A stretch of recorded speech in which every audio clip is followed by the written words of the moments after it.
Good afternoon. This is Joe Sins Rarest Photos. I'm having to reload this because for some reason I accidentally loaded the documentary on Jailhouse Rock instead of the King Creole. So enjoy this one. Apologize for the 18 of you that watched it really quick or started watching it that it disappeared on you.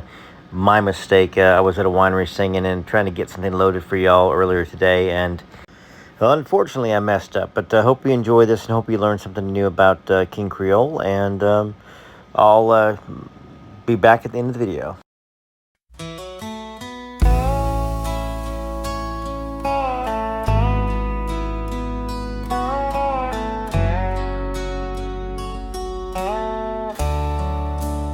In the summer of 1957, Elvis Presley arrived in Hollywood with a script in hand that would become a turning point in his career. King Creole set against the sultry backdrop of New Orleans. It was a film unlike any he had done before, and unlike many he would do after. It wasn't just a musical. It was a gritty, emotional drama that allowed Elvis to showcase his raw acting ability. This wasn't the teen heartthrob of Lovin' You or Jailhouse Rock. This was Danny Fisher, a conflicted young man trying to rise above the streets. And for Elvis, this role was deeply personal. Director Michael Curtiz, known for Casablanca, saw something special in Elvis. Despite skepticism from Hollywood insiders, Curtiz pushed hard for Presley to play Danny Fisher. He saw a vulnerability in Elvis, a hunger that matched the character's own internal struggle. On the first day of filming, Curtiz told the crew, "You are witnessing something rare. This boy's not just a singer, he's an actor." That endorsement lit a fire under Elvis, who approached the role with quiet intensity and professionalism that surprised many on set. Sandy K. Stevens, an up-and-coming starlet who had a small but memorable role as a street vendor in the French Quarter scene later recalled in an interview that Elvis was the most generous actor I'd ever met. On her first day, she was visibly nervous. Elvis walked over between takes, offered her a peanut butter and banana sandwich from his lunch pail and said, "You're gonna do great, honey. Just be yourself."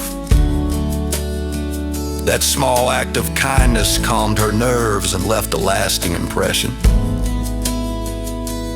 Elvis didn't just memorize his lines, he lived them. Co-star Carolyn Jones, who played Ronnie, the lounge singer who falls for Danny, said Elvis often stayed after hours working through scenes with her, asking, "Do you think Danny would say it like this or softer?" He was collaborative, inquisitive, and cared deeply about authenticity, she later stated. "I've worked with Academy Award winners who didn't care half as much as Elvis did about getting it right." The film's music also took a bold turn. Songs like Hard-Headed Woman and Trouble weren't just catchy. They were woven into the narrative to reflect Danny's inner turmoil. Lieber and Stoller, the songwriting duo, said Elvis pushed back on a few early drafts. He didn't want filler. He wanted the songs to say something about Danny. Their final collaboration with him on this film would become some of their most celebrated work. On set, Elvis formed an unlikely friendship with Dean Jones, a bit player who had one line in a barroom brawl scene. Dean, struggling to make rent, mentioned it offhandedly to Elvis during lunch. The next morning, Elvis quietly slipped an envelope into Dean's jacket on the wardrobe rack. Inside was enough money to cover 3 months' rent. He never mentioned it again. Dean told the story only decades later, saying Elvis had a heart the size of New Orleans. Behind the scenes, Elvis was constantly shadowed by his father, Vernon, and his grandmother, Minnie Mae, who often sat knitting just off camera. Cast and crew were charmed by her presence. Sandy K. Stevens remembered Minnie Mae baking biscuits for the Grips and Lighten crew and offering them out with a sweet, "Y'all don't work too hard now." Elvis insisted she stay close throughout the production. "She keeps me grounded," he said. Between takes, Elvis would jam with the crew, bringing out his guitar and inviting anyone nearby to sing. Sandy K. Stevens described one afternoon when she and Elvis harmonized on "Love Me Tender" under.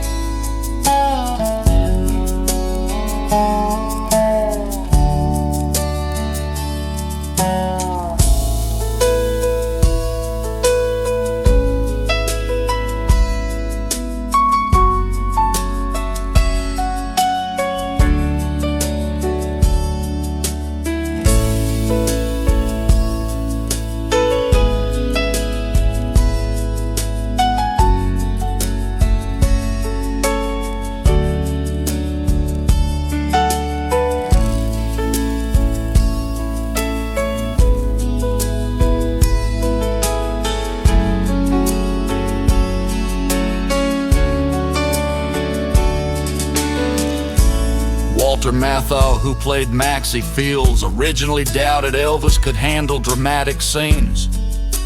But after one particularly intense take, Matthau reportedly turned to Curtis and said, "This kid's got more soul in his pinky than most of Broadway." Matthau would go on to praise Elvis in interviews for years, saying that King Creole was the film that should have won Elvis a Serious Acting Award. Even wardrobe became a part of Elvis's method. He worked closely with the costume team to ensure Danny Fisher's look felt real. He wore broken-in shoes from a second-hand store and requested they age his jackets. Danny wouldn't be flashy, he said. He'd be hanging on by threads.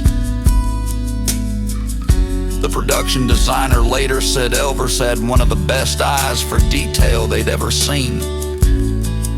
Between takes, Elvis would jam with the crew, bringing out his guitar and inviting anyone nearby to sing. Sandy K. Stevens described one afternoon when she and Elvis harmonized on "Love Me Tender" under a soundstage stairwell. He sang it softer than on the record. It was just the two of us, no spotlight, no audience, just soul. It was her favorite moment of the entire shoot. The cast and crew bonded like family. Michael Curtis held Sunday cookouts at his home and insisted Elvis attend there. Elvis met Curtis's Hungarian mother, who called him Elvis and insisted on feeding him traditional goulash. He graciously ate 3 bowls, complimented her cooking, and asked for the recipe for his own mother. At the wrap party, the production team surprised Elvis with a custom gift, a leather-bound script signed by every crew member. Inside the front cover was a note from Michael Curtis to Elvis, who became Danny Fisher, so that all of us could believe. Elvis reportedly teared up and hugged every single person in the room before quietly slipping out early, not wanting to make it about him. Elvis often said later that King Creole was his favorite of all his films. When asked why he didn't mention the music or even the acting, he said, "Because for a little while I felt like I wasn't Elvis Presley. I got to be someone else and people believed me." That kind of transformation, emotional, artistic, and deeply personal, is what makes King Creole so special. For Sandy K. Stevens, who went on to become a drama coach in Tennessee, the experience was life-changing. I never got starstruck again, she said, because I worked with the kindest, most humble man in show business. Elvis taught me that fame didn't have to change who you were. Even decades later, King Creole remains a favorite among critics and fans alike. Directors from Martin Scorsese and Quentin Tarantino have praised its visual storytelling and jazz-soaked atmosphere. But perhaps its greatest legacy is the truth behind the camera. The collaboration, the respect, the sense of family. King Creole was not just a film, it was a snapshot in time when Elvis Presley was still wide-eyed, hungry, and driven by passion. Everyone who worked with him saw a star, yes, but more importantly, they saw a man with heart, humility, and a soul meant for more than music. And thanks to the quiet voices like Sandy K. Stevens, we continue to learn just how deep that soul really ran. During one of the nighttime location shoots near Bourbon Street, a sudden downpour threatened to halt film. Instead of retreating to his trailer like some stars might, Elvis stayed outside with the crew, helping to cover the equipment with tarps and joking, well, looks like New Orleans wants a solo tonight. The crew later said that his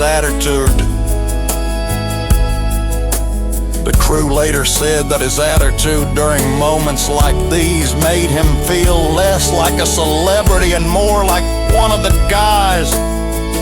The rain eventually stopped, and that night scene, Danny walking alone under flickering neon signs, became one of the most haunting visuals in the film.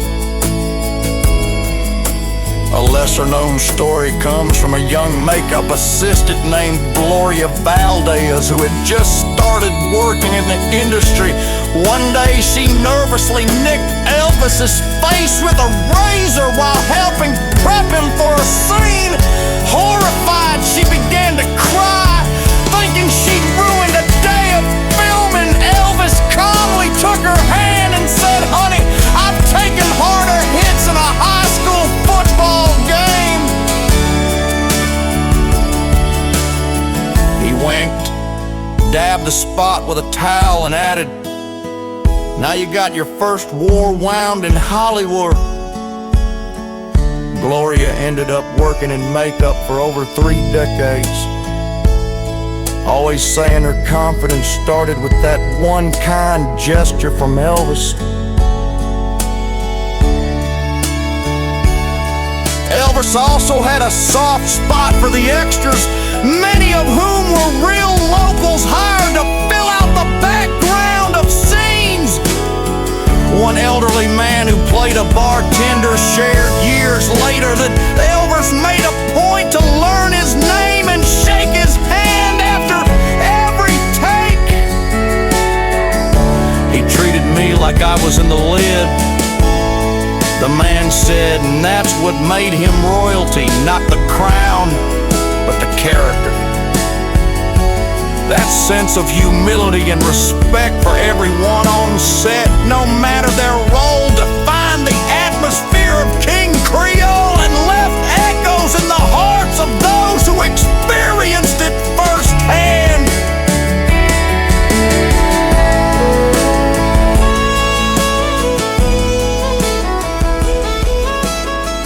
Well, hopefully you learned something new, and of course you might have heard some mention of Sandy K. Stevens, and she's on Facebook. You should add her. She seems to be a very sweet lady. Spent some considerable time with Elvis in the early days, and provides a lot of insight in his days of the movies and days with her. So, once again, one of my favorite movies of all time. I'm glad to bring this to you, and maybe you should watch King Creole tonight if you haven't watched it in a while. Maybe you're a new Elvis fan that's never seen it. And if you've never seen it, well, gosh, it's a great time to watch it. My wife enjoyed it. when we watched it a few months ago, and it's in black and white, but I think there might even be a colorized version, but the black and white version's awesome. So enjoy, and I'm going to leave you with one of my tribute songs to Elvis.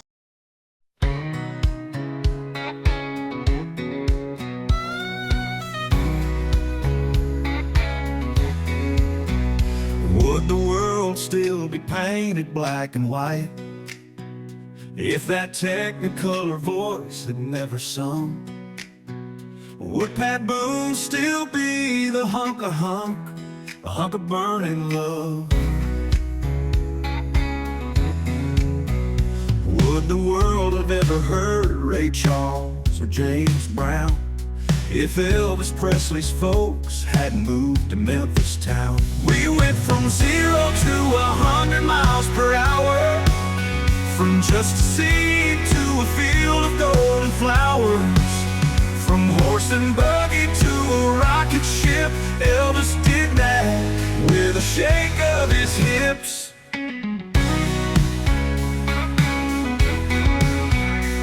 Some people try to say he stole his sound.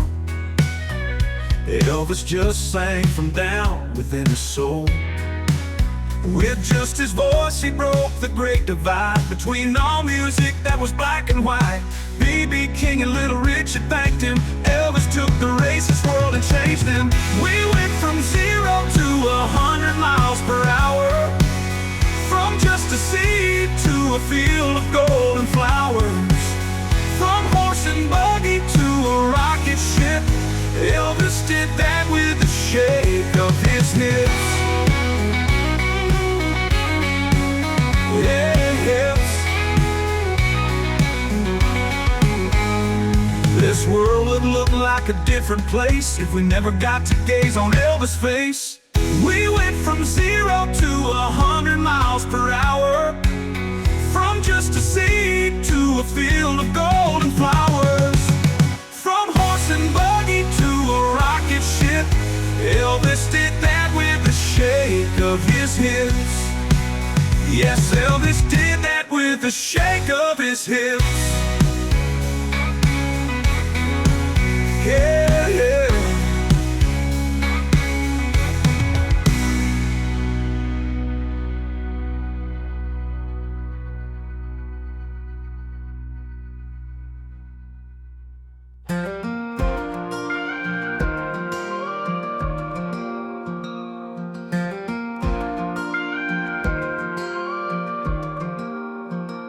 I'm in a blue suede dream tonight, and feel the rhythm come alive. My heart beats to every Elvis song. On my turntable I turn on. Hound dog echoes in my veins, jailhouse rocking through the years. We're all the part of him that red remains as we wipe away our tears. We say thank you to the mailman, say our grace and our amens. Live our life in God we trust. Yeah, Elvis is alive in all of us.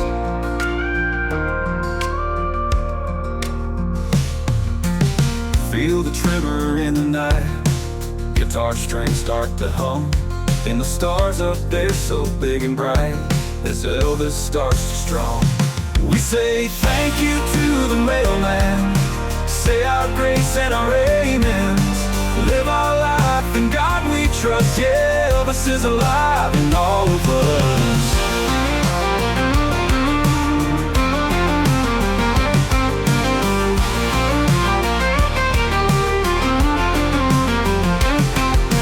Just a blue moon in the sky, can't help falling but don't wonder why. Elvis' spirit never dies in our soul. For all our lives we say thank you to the mailman, say our grace and our